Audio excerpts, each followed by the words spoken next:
What's going on YouTube? It's Primitive here, and today I'm going to be showcasing my yellow Wargreymon list that I updated for BT7. Now this is a deck that I've been playing a bunch since BT5. I've uploaded a few matches onto the YouTube with it here in BT7, and so I wanted to go ahead and break it down for you, explain the card choices, explain how the deck works. This is something that is going to be a little bit more fun than it is competitive. It definitely can stand up to a lot of the meta tier decks. However, versus decks like Blue Hybrid, it definitely can fall behind pretty quickly, making it that maybe not the best tournament choice, but if you're looking for something different, if you're looking for a yellow deck that's going to be highly effective in probably like 80% of your matches, this is definitely going to be something that you're going to enjoy. And so let's go ahead and get on into the deck list.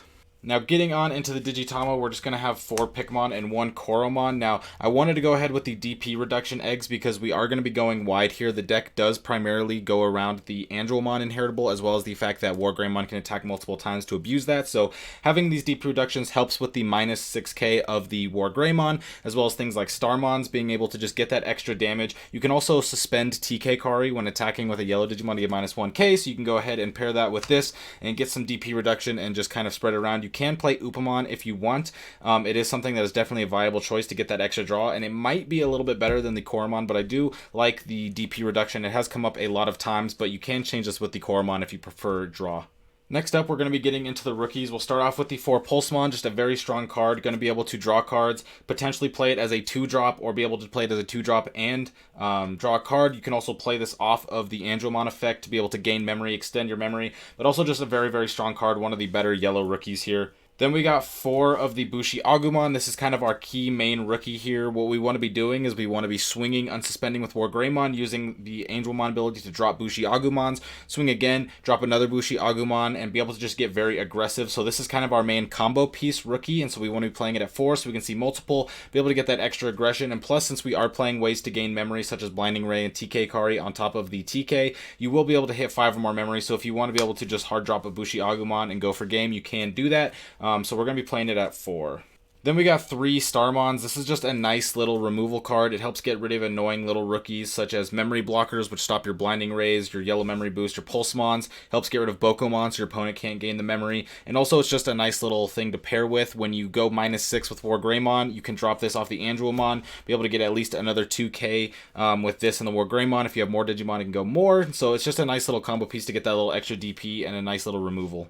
Then we got 3 Cutemon here. This is mostly just a Meta Call rookie. Being able to stop Digivolution reduction is going to be very good. Slows down things like Yellow Hybrid going up into the Jet Sylphies. It's really good versus Green Hybrid because it stops both the Rhino Kabuterimon and JP. And of course, Blue Hybrid being the most prevalent deck, you can't slow them down going into the Beowulfmon. But you can also stop things like win rate 60% from Digivolution reductions and stuff like that. So it's just very good. Since we are playing a yellow base here, I think this is just a key piece here. I like it at 3 over 4 just because I like these as my 4-ofs. Instead, I want to see these a little bit more. As to where Cutemon is nice to have out. You can let it sit there for a while, but you don't want to have multiple out or have multiple in your hand a lot of the times, as to where Pulsemon, Bushi, and Starmons can be a little bit better when you have multiple in your hand, as where with Cutemon, you really only need 1 on the board to be able to gain its effect. So we're just keeping it at 3 for most consistency. And then finish off the rookies, we are going to be going with 1 Lucemon here. This is just because we are dropping rookies for free off of the Wargreymon, or the Angelmon with the Wargreymon, and so this way we can be able to drop this, get a 10k on the board, as well as be able to recover.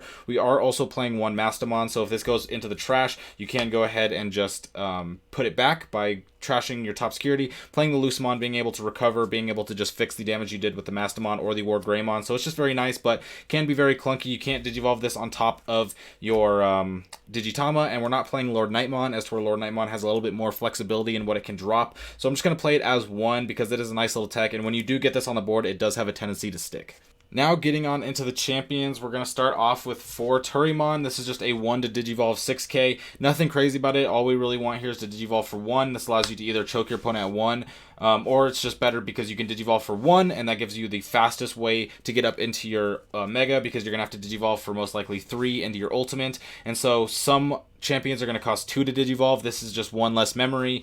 We don't really care about it being 6k because most of the time we're going to Digivolve on top of this. It's just a 1 to Digivolve, kind of turbo up into our Megas.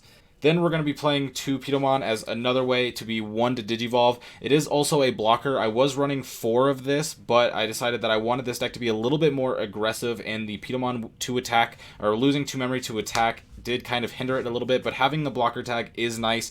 It is really bad versus blue hybrid because they're just going to stun it. You're not going to be able to block, but versus other decks, more aggressive decks, having a blocker is going to be nice. It does give you a little bit of that defensive advantage while also being a 1 to Digivolve, so you can turbo up. And I said I was playing 4. I did cut 2 of them to play 2 of the 8mon. This is just a card where I wanted it to be more aggressive. The Pitamon was not very aggressive, and the 8mon is highly aggressive. Being a 2 to Digivolve 8k means that this alone, you can just swing in with this. You don't even have to Digivolve on top of it to Andromon to go to Wargreymon for this to be effective. A lot of times you can swing this 2, maybe even 3 times and get multiple checks, because 8k is going to be a very high DP threshold, especially in the hybrid meta, so it has a decent chance to survive while also being just something that is very cheap to get into, because you can just put this on top of like a Starmons. You go from 1k DP to 8k DP for 2, and then you can just start swinging in, and so this just kind of supplemented the aggressiveness that I felt was lacking from the Pitamon. You could play this at 4-8mon, but like I said, sometimes the blocker does come into action, and if it doesn't, it is just a 1 to Digivolve, and you're going to be able to get that up into your ultimate and then your mega, and so I wanted to have a decent amount of 1 to Digivolves just so we can turbo up. Then to finish with the champions, we are going to play 3 of the Kazemon here. This is just for hybrid finisher. You can use this to build up into your ultimate if you want. Normally you want to be playing one of these, but you do sometimes go on top of this, but we are playing a decent amount of yellow Tamers, so having the Kazemons here is just a nice little finisher, and that's really it. The hybrids are very flexible, so you can put them in a lot of decks that are playing multiple Tamers, and so that's why we're doing it here.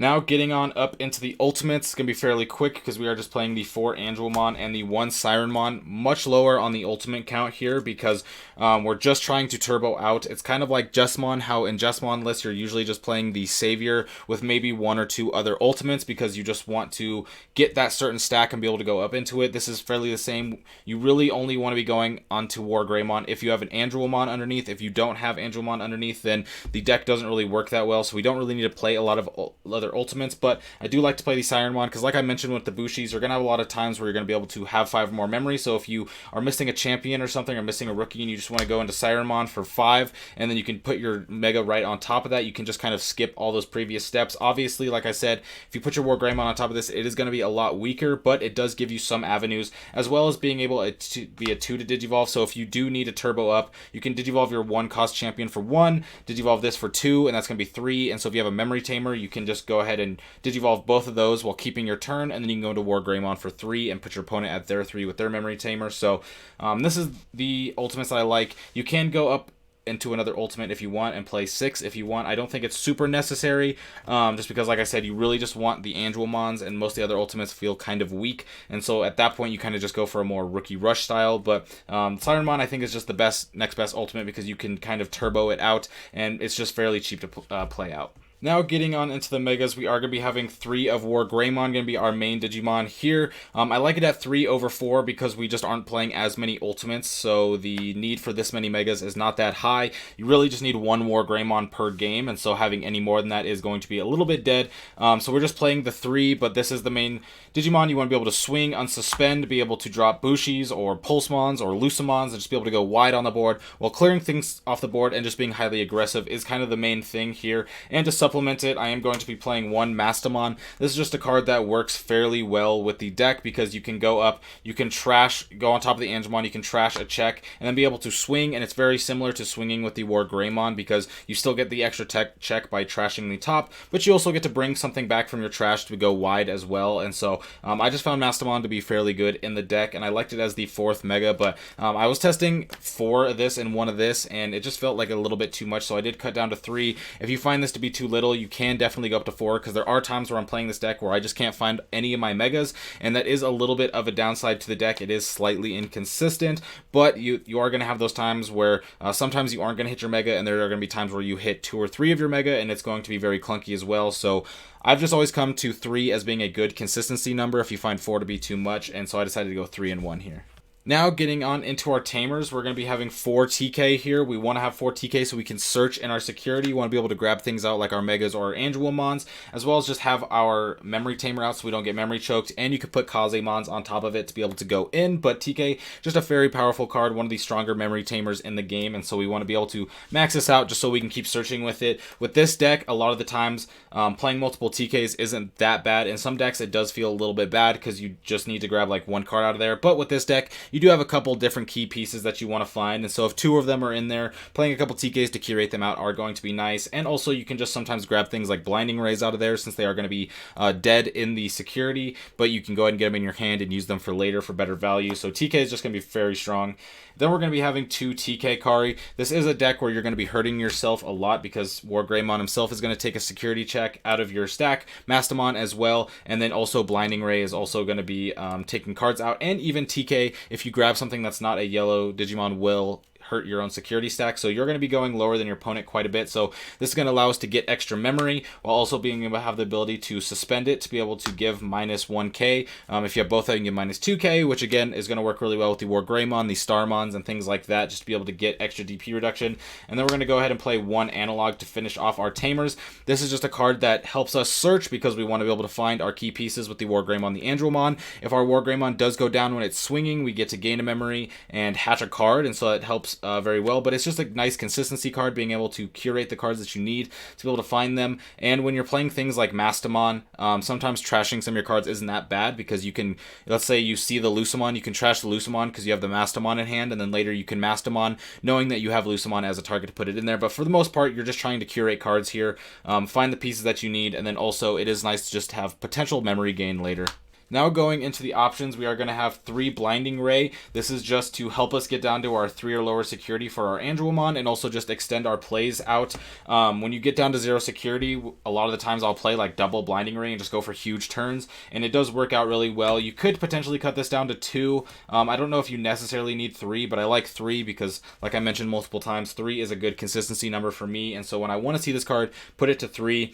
And another thing we're playing at 3 is going to be 3 of the Spiral Masquerade. This card is just kind of a DP reduction. People are really surprised when they see that I'm playing 3. They think that is a lot, but I think Spiral is one of the strongest cards in the deck. Not only are you going to be able to go very wide with this deck very easily, which means you can board clear big things, or you can go for big stacks, being able to delete big megas and things like that, but it's also safety and security. I'm not playing Wyvern's Breath in this list, and so having the Spiral Masquerade is going to be a nice little DP reduction to be able to pair with things like Wargreymon, Starmons, be able to swing Wargreymon, unsuspend -6, drop a Starmons minus however much, Spiral Masquerade to end the turn, clear the board. It's very impactful, so I like it at 3 because this gives you a good chance of being able to hit it in security as well. But yeah, Spiral is very strong. And then to finish it off, we're going to be playing 1 Yellow Memory Boost and 1 Electric Rush. Now, if I'm going to be completely honest, the Electric Rush was just something that I wanted to test. I thought it would be kind of cool, but it's not as strong because you have to be exactly 3 security to be able to unsuspend Wargreymon. If you do have exactly 3, you can make it so you can unsuspend with Wargreymon, get an extra swing, drop with Andromon. It can be very good, but if I'm being completely honest, you should just make this a second Yellow Memory Boost or a second analog, so that way you can get that extra search, be able to search out the key pieces that you need. The Electric Rush has been good, it has come in a couple times, but it has been dead probably more than it's been good, which means to me that you should probably cut it. I think the Yellow Memory Boost or the analog to get that little bit more search is going to make the deck a little bit more consistent, a little bit better, as well as the Yellow Memory Boost does let you extend your turns, and you have lots of ways to gain memory in this deck, and that helps make it so that you can make a lot of different aggressive plays, especially with the Bushis and the Pulsemons. So that is going to be the list. If it's something that you enjoyed, I hope you do test it out and let me know what you think of the deck. This is a deck that I play a lot for fun. I think it is still very strong, although not maybe the highest competitor in the metagame right now. It is a nice yellow deck. It is something that can be optimized on top of to become stronger, and so if this is something that you enjoy, something that piques your interest, this is going to be a nice base list start for you to be able to change it, test it yourself. But if you enjoyed, be sure to like and subscribe, because I'll be bringing you even more BT7 content, including deck lists like this and battle matches. But I'll catch you all next time. I hope you have a fantastic rest of your day. Peace out.